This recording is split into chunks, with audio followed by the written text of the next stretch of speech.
وَتَرَكْنَا بَعْضَهُمْ يَوْمَئِذٍ يَمُوجُ فِي بَعْضٍ، اور ہم ان میں سے بعض کو، یعنی جو یاجوج ماجوج ہیں ان میں سے بعض کو، یومئذ جس دن ایسا ہوگا، جس دن اللہ کا وعدہ آئے گا اور یہ دیوار ٹوٹے گی، یموج فی بعض، ہم ان کو ایسا کر دیں گے کہ یہ ایک دوسرے میں گھس رہے ہوں گے۔ یہ مضمون احادیث میں آیا ہے۔ دیکھیں قرآن میں اور احادیث صحیحہ میں جو یاجوج ماجوج اور اس دیوار کا ہمیں ملتا ہے نا، میں صرف اس کو آپ کے سامنے بیان کروں گا، باقی اس بارے میں ڈیٹیل میں آپ جائیں گے تو بہت کچھ آپ کو انٹرنیٹ پہ بھی مل جائے گا، مفسرین کی کتابوں میں بھی مل جائے گا، اور لوگوں کی اپنی اپنی تحقیقات ہیں، اپنے اپنے تبصرے ہیں۔ نہ میں ان تبصروں کو صحیح کہہ رہا ہوں نہ غلط کہہ رہا ہوں، کتابیں بھری ہوئی ہیں، وہ آپ جائیں پڑھیں اس کو، لیکن جتنی بات قرآن سے اور صحیح احادیث سے یاجوج ماجوج کے بارے میں ثابت ہوتی ہے، میں صرف اس کو آپ کے سامنے ابھی پیش کر رہا ہوں۔ پہلا عقیدہ تو یہ ثابت ہوتا ہے کہ یاجوج ماجوج ایک قوم ہے، انسان ہیں، وہ کوئی انسانوں کے علاوہ کوئی الگ مخلوق نہیں ہے، لیکن ہیں بڑے فسادی۔ دوسری بات، یہ بہت قدیم ہے، ذوالقرنین جب گئے تو اس سے پہلے کی یہ قوم ہے، اور زمین میں پہلے سے فساد مچا رہی ہے، لیکن بہت زیادہ ان کی کثرت نہیں تھی جتنی کثرت قرب قیامت میں ہوگی، کیونکہ نسل ان کی بہت تیزی کے ساتھ بڑھ رہی ہے۔ تیسری بات یہ ہے کہ اللہ نے ان کو دنیا کے کسی حصے میں رکھ کے چھپا دیا ہے۔ چھپایا اس لیے ہے کہ ان کے ظاہر ہونے کا ایک ٹائم ہے، اور وہ ہے حضرت عیسیٰ علیہ الصلوۃ والسلام کا دور۔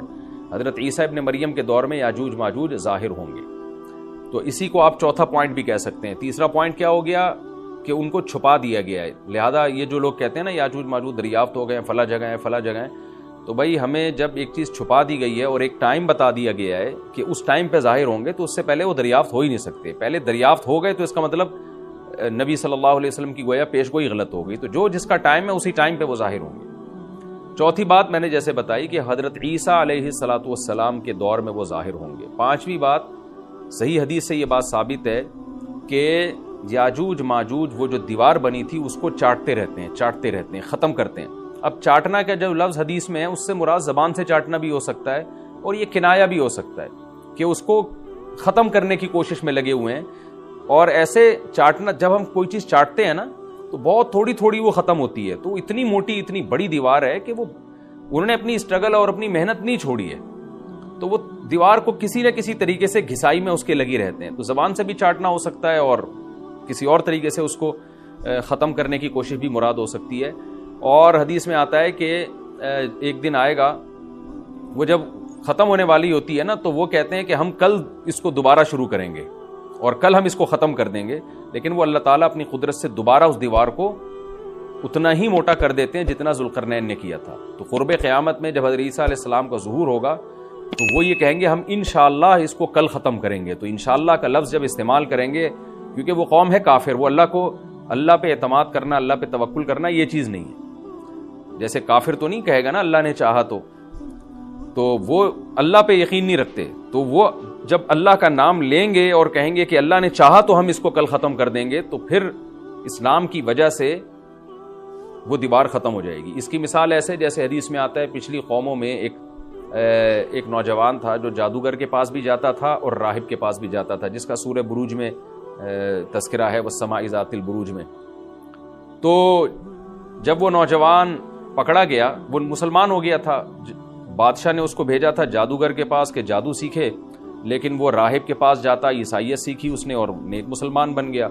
تو بادشاہ نے اس کو قتل کرنے کی حتی الامکان کوشش کی، مگر وہ قتل نہیں ہو پا رہا تھا۔ بادشاہ نے اس کو پہاڑ پہ بھیجا اپنے سپاہیوں کو لے کے کہ پہاڑ سے لے جا کے اس کو گرا دو، لیکن اللہ نے مدد کی کہ وہ سپاہی گر گئے، یہ بچ گیا۔ بادشاہ نے حکم دیا اس کو سمندر میں لے جا کے غرق کر دو، وہ سارے سپاہی غرق ہو گئے، یہ بچ گیا۔ تو کسی بھی طرح سے اس کی قتل کی کوششیں کامیاب نہیں ہو رہی تھی، تو اس نے بادشاہ سے کہا کہ تو اگر مجھے قتل کرنا چاہتا ہے نا تو چوک پہ کھڑا کر کے تیر مجھے مار اور کہے کہ بسم اللہ ورب ھذا الغلام، اس نوجوان کے رب کے نام سے میں اس کو قتل کرتا ہوں، تو اللہ کا نام لے کے مجھے مارے گا تو میں قتل ہو جاؤں گا۔ نوجوان یہ قربانی اس لیے دے رہا تھا کہ بادشاہ جب پوری پبلک کے سامنے اللہ کا نام لے گا تو لوگوں کو یقین آ جائے گا کہ بھئی اللہ کا نام لینے سے تو کام ہو گیا، اور اللہ کا نام لیے بغیر کام نہیں ہو رہا تھا۔ تو جو بادشاہ اللہ کو مانتا نہیں تھا آج اس کو بھی اللہ کا نام لینا پڑا ہے۔ تو نوجوان نے یہ قربانی اس لیے دی کہ بادشاہ جب اللہ کا نام لے گا لوگوں کو اللہ کی ذات پہ یقین آئے گا اور لوگ مسلمان ہو جائیں گے، عیسائیت کو قبول کر لیں گے۔ تو اس نوجوان نے یہ قربانی دی اور بادشاہ نے اللہ کا نام لے کے جب تیر مارا تو وہ نوجوان شہید ہو گیا، اور لیکن پورا ملک مسلمان ہو گیا، عیسائیت قبول کر لی، اور سورہ بروج میں پھر اللہ نے ان کا تبصرہ کیا، ان کا واقعہ بیان کیا ان کے بارے میں کہ کیسے بادشاہ نے خندقیں کھود کے پوری قوم کو جو ہے وہ جو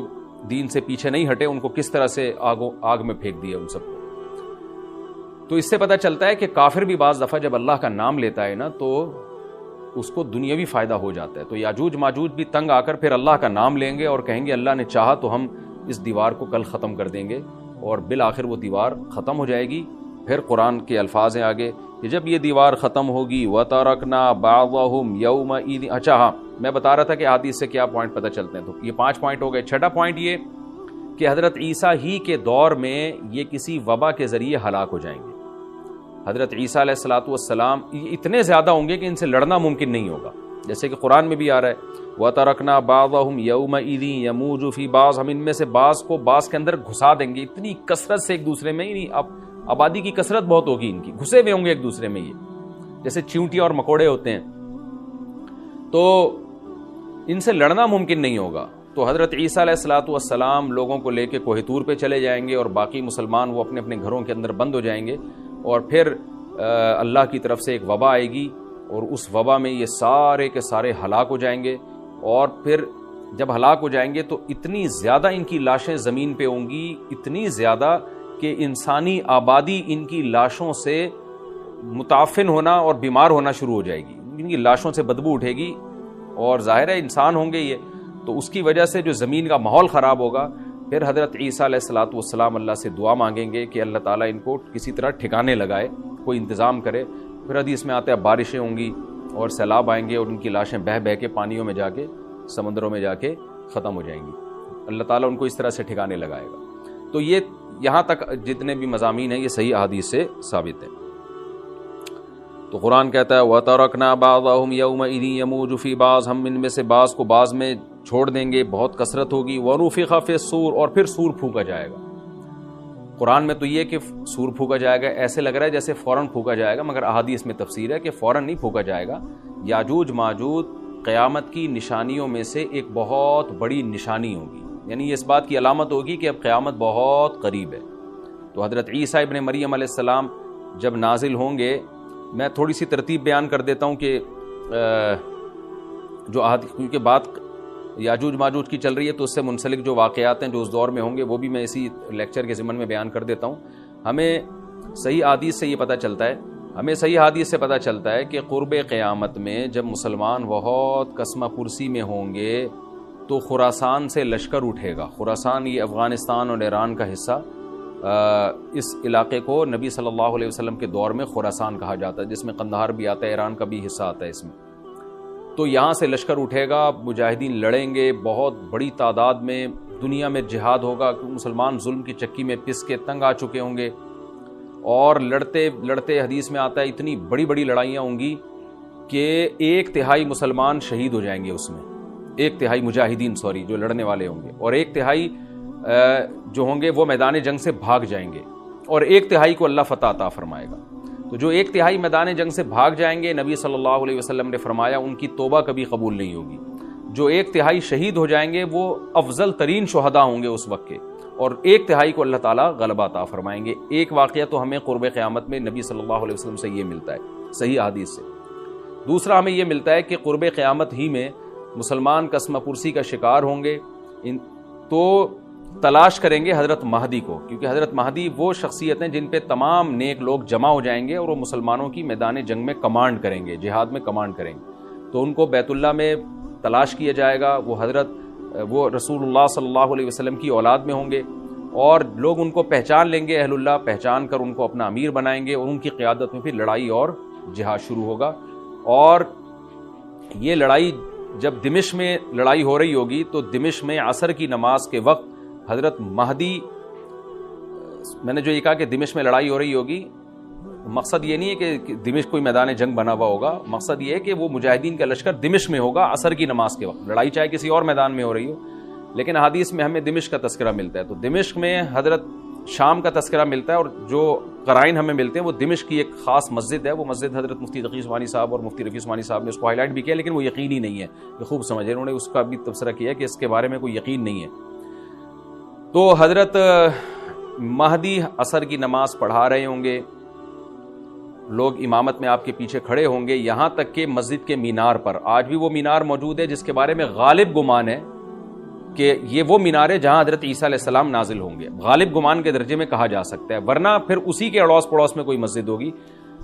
میرا اگر شام جانا ہوا تو انشاءاللہ میں ارادہ ہے کہ میں ولاگ میں اس مسجد کا بھی تذکرہ کروں گا، اس جگہ کا بھی تذکرہ کروں گا، لیکن میں پہلے یہ بات بتا دوں کہ وہ 100% یقینی نہیں ہے، ایسا نہ ہو کہ اس مسجد کے مینار پہ چڑھ کے لوگ جو ہے وہ اس کے کوئی مینار کو ہی چاٹنا شروع کر دیں تبرک کے طور پہ۔ تو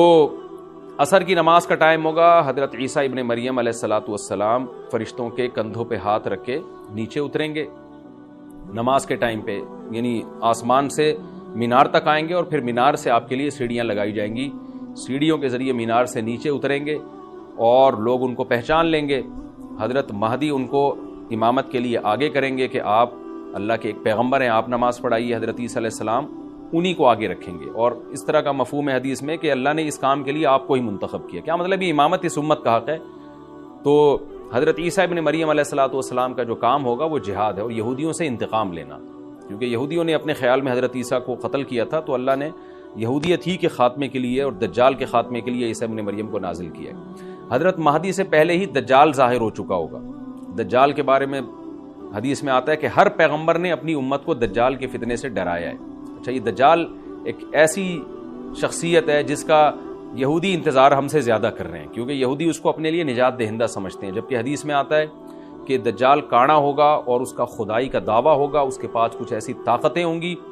کہ مردے کو زندہ کر دے، زندہ کو مار دے، ایک طرف اس کے باغ ہوگا، ایک طرف اس کے آگ ہوگی، جو اس پر ایمان لائے گا اس کو باغ میں داخل کرے گا، اور جو اس پر ایمان نہیں لائے گا اس کو آگ میں داخل کرے گا۔ اور رسول اللہ صلی اللہ علیہ وسلم نے فرمایا اس کی جو آگ ہے حقیقت میں وہ جنت کا باغ ہوگا، اور اس کا جو باغ ہے حقیقت میں وہ جہنم کی آگ ہوگی۔ تو جو نبی کی باتوں پہ یقین کرتے ہیں وہ دجال کے فتنے سے محفوظ رہیں گے۔ اور حدیث میں سورہ کہف کی بھی تلاوت کا حکم ہے، جمعے کے دن جو کہف کی تلاوت کرتا ہے اللہ اس کو دجال کے فتنے سے محفوظ رکھتا ہے۔ اب آپ دیکھیں یہ سورہ کہف میں ہی قیامت کی علامات کا تذکرہ ہے نا، تو شاید اسی وجہ سے کیونکہ جو سورہ کہف پڑھتا رہے گا وہ یاجوج ماجوج کے واقعات بھی پڑھتا رہے گا اور اللہ کی قدرت کے واقعات بھی پڑھتا رہے گا، تو دجال کے فتنے سے اللہ اس کو اس برکت سے بچا کے رکھیں گے، فتنے سے محفوظ رکھیں گے۔ تو وہ ایسی طاقتیں دکھائے گا، بے وقوف لوگ اس پہ ایمان لے آئیں گے۔ حدیث میں آتا ہے کہ کانا کبھی بھی خدا نہیں ہو سکتا، یعنی اس کی تو ایک آنکھ ہوگی نہیں، لیکن بے وقوف لوگ اس کے یہ کچھ ظاہری کمالات دیکھیں گے، یہ نہیں دیکھیں گے کہ یہ تو شکل بھی اس کی اچھی نہیں ہے، یعنی خدا کم از کم جمال والا ہوتا ہے نا، یہ تو ہے بھی کانا، اور اس کے بڑا بڑا کافر بھی لکھا ہوا ہوگا واضح طور پر، جس سے پتہ چلے گا۔ لیکن احمق اور بیوقوف لوگ جیسے روحانی عامل کو کچھ شعبدے دیکھ کر ان پہ سے متاثر ہو جاتے ہیں نا، روحانی عاملوں کے شعبدے دیکھ کے، تو ایسے ہی دجال کے شعبدے دیکھ کے متاثر ہوں گے۔ تو بہت لوگوں کو، خلقت کو، بہت بڑی امت کو گمراہ کرے گا دجال، اہل اللہ کو اللہ تعالیٰ اس کے فتنے سے محفوظ رکھے گا۔ پھر حضرت عیسیٰ ابن مریم جب نازل ہوں گے تو وہ دجال کو قتل کریں گے۔ حدیث میں آتا ہے کہ نیزے کے ذریعے گھوڑے پہ بیٹھ کے قتل کریں گے۔ علماء نے اس حدیث کا دو مطلب بیان کیے ہیں کہ یا تو اس کا مطلب یہی ہے کہ واقعی گھوڑے پہ بیٹھیں گے، نیزہ استعمال کریں گے، اور زمین جو ہے وہ اتنی پہلے اس سے جنگیں ہو چکی ہوں گی کہ لوگ دوبارہ تلواروں گھوڑوں کی طرف آ جائیں گے۔ اس بات کا امکان ہے، ہر ملک ایٹمی طاقت بن چکا ہے، تو اگر یہ ایٹم بم سارے ملک آپس میں چلا دیں تو ہم دوبارہ گدے گھوڑوں والی زندگی پر آ جائیں گے، ٹیکنالوجی ساری تباہ و برباد ہو جائے گی، انسان کی ترقی۔ تو اس بات کا بھی امکان ہے کہ کوئی اس سے پہلے ہو سکتا ہے کوئی ایسی جنگ عظیم ہو کہ انسانیت دوبارہ پہاڑوں پتھروں کے دور میں آ جائے۔ لیکن ظاہر یہ معلوم ہوتا ہے کہ رسول اللہ صلی اللہ علیہ وسلم نے جو کلام کیا ہے، ظاہر ہے اس دور کے لحاظ سے جو لوگوں کے جہاں تک جو لوگوں کی مینٹل اپروچ ہے وہاں تک، تو نبی صلی اللہ علیہ وسلم میزائل یا اور ٹینکوں کا تذکرہ کرتے تو کیا سمجھ میں آتا؟ تو گھوڑے سے مراد ہے جو اس زمانے کا گھوڑا ہوگا، اور نیزے سے مراد ہے اس زمانے کا جو اسلحہ ہوگا، کیونکہ نیزہ نبی کے دور کا ایک مناسب اسلحہ تھا اور گھوڑا نبی کے دور کی میدان جنگ کی ایک مناسب سواری تھی۔ تو اس سے یہ بھی پتہ چلتا ہے کہ ہو سکتا ہے عیسیٰ ابن مریم نیزے کے بجائے کلاشنکوف کا استعمال کر لیں، تو یعنی وہ نیزہ جو ہے وہ اس کلاشنکوف کی یا جو بھی اسلحہ اس وقت حضرت عیسیٰ ابن مریم استعمال کریں گے اس کی ایک تعبیر ہے، تو اس کا بھی پورا امکان ہے۔ تو ہمیں بہرحال اتنا ایمان ہمارے لیے ضروری ہے کہ دجال کو قتل کرنے والی جو ذات ہے، جو شخصیت ہے، وہ عیسیٰ ابن مریم علیہ الصلاۃ والسلام، تو حضرت عیسیٰ کے ذریعے اللہ تعالیٰ دجال کو قتل کریں گے، اور حضرت عیسیٰ کی قیادت میں زبردست جہاد ہوگا۔ حدیث میں آتا ہے کہ عیسیٰ ابن مریم اس دنیا کو امن سے بھر دیں گے، اتنا امن ہو جائے گا اور اتنی مالی فراوانی ہوگی، اتنی مالی، کیونکہ دنیا میں مال بہت ہے، ڈسٹریبیوشن صحیح نہیں ہے، جو تقسیم ہے نا مال کی وہ ظالمانہ ہے، جس کی وجہ سے غریب غریب سے غریب تر ہے، امیر امیر سے امیر تر ہے۔ حضرت عیسیٰ ابن مریم ایسا نظام قائم کریں گے کہ جس سے مال کی صحیح تقسیم ہو، اور لوگ اٹھیں گے زکوٰۃ کا مستحق تلاش کریں گے اور لوگوں کو زکوٰۃ کا مستحق نظر نہیں آئے گا، غریب تلاش کرنا مشکل ہو جائے گا۔ یعنی ایک آدمی، حدیث کا مفہوم ہے کہ زکوٰۃ لے کے گھومتا رہے گا اور اس کو کوئی غریب نہیں ملے گا، اتنی مالی فراوانی ہو جائے گی۔ پھر ترمذی کی روایت میں آتا ہے کہ اللہ کی طرف سے برکتیں ایسی نازل ہوں گی کہ بڑے بڑے انار پیدا ہوں گے، بڑے بڑے انگور پیدا ہوں گے، زمین اپنی برکتیں کھول دے گی، اور حضرت عیسیٰ علیہ السلام خنزیر کو بھی دنیا سے ختم کر دیں گے، خنزیر کی نسل کو ختم کر دیا جائے گا، وَيَضَعُ الْجِزْيَةَ، اور جزیہ کا نظام ختم، اما الاسلام و اما السیف، یا تو تلوار یا اسلام، اس کے علاوہ نہیں۔ تو نبی صلی اللہ علیہ وسلم کو اللہ نے جس مقصد کے لیے دنیا میں بھیجا تھا، اس مقصد کی جو تکمیل ہے وہ عیسیٰ ابن مریم کے ذریعے۔ باقی اس میں حکمتیں کیا ہیں، اس پر میرے الگ سے بیانات موجود ہیں کہ اللہ نے حضرت عیسیٰ ابن مریم کا انتخاب کیوں کیا اس کام کی تکمیل کے لیے، اسی امت میں کوئی کیوں منتخب نہیں کر لیا، یا یہ کہ پیغمبر صلی اللہ علیہ وسلم ہی کے ذریعے پوری دنیا میں اسلام کو غالب کر دیا جاتا، اس میں کیا حکمتیں ہیں، اس پر میرے الگ سے بیانات موجود ہیں۔ ابھی تو میں کوشش کرتا ہوں کہ تفسیر سے میں جو ٹو دا پوائنٹ بات ہے اس سے یہاں اس لیکچر میں نہ ہٹوں۔ تو اسی وقت حضرت عیسیٰ ابن مریم اس کو یاجوج ماجوج کو قتل کریں گے اور دنیا انصاف سے بھر جائے گی، اور اللہ تعالیٰ نے جو پیغمبروں کو دنیا میں بھیجا تھا اس کا مقصد کیفیت اور کمیت دونوں لحاظ سے حاصل ہو جائے گا۔ اس کے بعد پھر آہستہ آہستہ دنیا میں زوال شروع ہوگا، اور پھر جب پوری دنیا کے لوگ زوال کا شکار ہوتے ہوتے کفر کی طرف جائیں گے، گناہوں کی طرف، اور حدیث میں آتا ہے جب تک ایک شخص بھی اللہ کا نام لینے والا ہوگا اس دنیا پر قیامت نہیں آئے گی، یہاں تک کہ آخری شخص جب دنیا سے اٹھے گا جو اللہ کا نام لیا کرتا تھا، تو اس کے بعد اللہ تعالیٰ سور پھونکیں گے، جبریل کو حکم دیں گے سور پھونکنے کا، اور اس دنیا کو تباہ و برباد کر دیا جائے گا۔ تو آگے قرآن کہتا ہے وَنُفِخَ فِي الصُّورِ، اور پھر سور میں پھونکا جائے گا، فَجَمَعْنَاهُمْ جَمْعًا، پھر ہم ان تمام انسانوں کو جمع کر دیں گے، وَعَرَضْنَا جَهَنَّمَ يَوْمَئِذٍ لِّلْكَافِرِينَ عَرْضًا، اور قیامت کے دن ہم جہنم کو یومئذ، جس دن ایسا ہوگا یعنی جس دن سور پھونکا جائے گا، یہ دوسرا سور مراد ہے، للکافرین عرضا، کافروں کے سامنے پیش کر دیں گے، الذین کانت اعینہم فی غطاء عن ذکری، یہ وہ لوگ ہیں جن کی آنکھیں میری یاد سے پردے میں پڑی ہوئی تھی، یعنی میری یاد کی چیزیں ان کو نظر ہی نہیں آتی تھیں، غفلت میں پڑی ہوئی تھی جن کی آنکھیں، وکانوا لا یستطیعون سمعا، اور یہ سننے کی صلاحیت بھی نہیں رکھتے تھے، نہ حق بات سنتے تھے نہ حق دیکھتے تھے، بس اپنے خواہشات کی جو چیزیں ہیں وہ ان کو اچھی لگتی تھیں اور وہی ان کو سمجھ میں آتی تھیں۔ تو یہ ہمارا رکوع الحمدللہ کمپلیٹ ہو گیا۔ اس رکوع میں ہمیں بہت سارے اسباق ملتے ہیں، میں نمبر وار اس کو مختصراً بیان کر دیتا ہوں۔ پہلی بات تو یہ کہ دیکھیں اللہ تعالیٰ نے کیسے کیسے بادشاہ دنیا میں بھیجے ہیں اور کتنے پاورفل بادشاہ۔ حضرت ذوالقرنین کا نام ہی قرن والا، دو کناروں والا، زمین کے بہت بڑے حصے کو حضرت ذوالقرنین نے فتح کیا۔ اور اللہ کے نیک بندے کیسے اللہ کے راستے میں لڑتے رہے ہیں۔ تو یہ جو لوگ بیٹھ جاتے ہیں نا بس عبادت کرو اور لڑائی وڑائی اسلام میں ہے ہی نہیں، یہ دنیا میں کوئی بھی عقل مند اس نظریے کا حامی نہیں ہوگا۔ تو طاقت اور قوت کی اسلام میں بہت زیادہ اہمیت ہے۔ اس سے ہمیں یہ بھی پتہ چلتا ہے کہ اپنے ملک کی، خاص طور پر اسلامی ملک کی جو فوجی قوتیں ہیں، جو فوجی طاقتیں ہیں، ان کی ہمیں قدر کرنی چاہیے،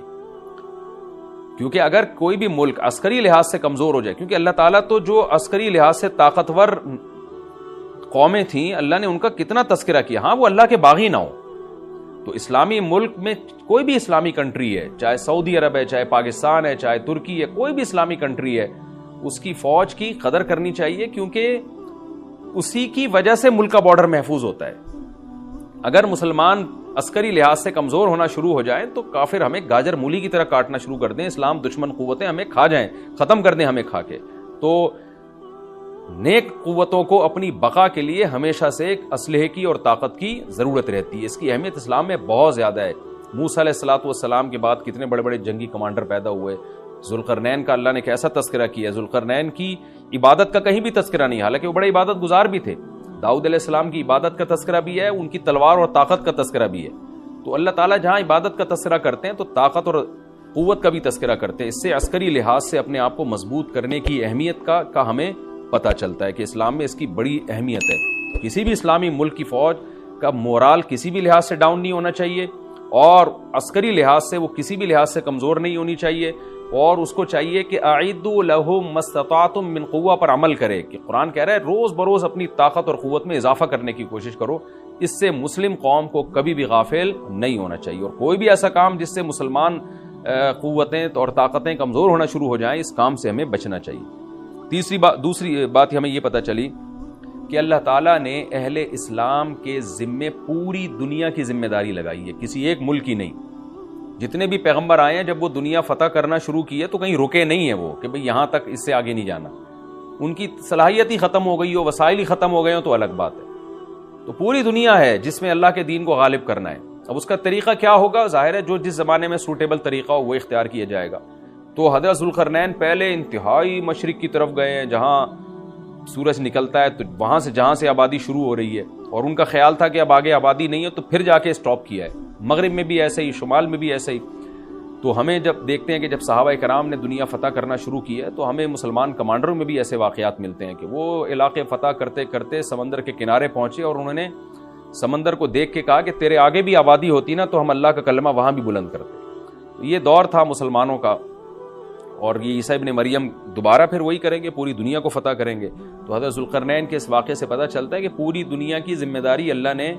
ہمیشہ سے اہل اللہ پہ لگائی ہے، اور وہ پوری دنیا میں اللہ کے دین کو غالب کرنے کی کوشش میں ہمیشہ سے لگے رہے ہیں۔ تیسری بات ہمیں پتہ چلتی ہے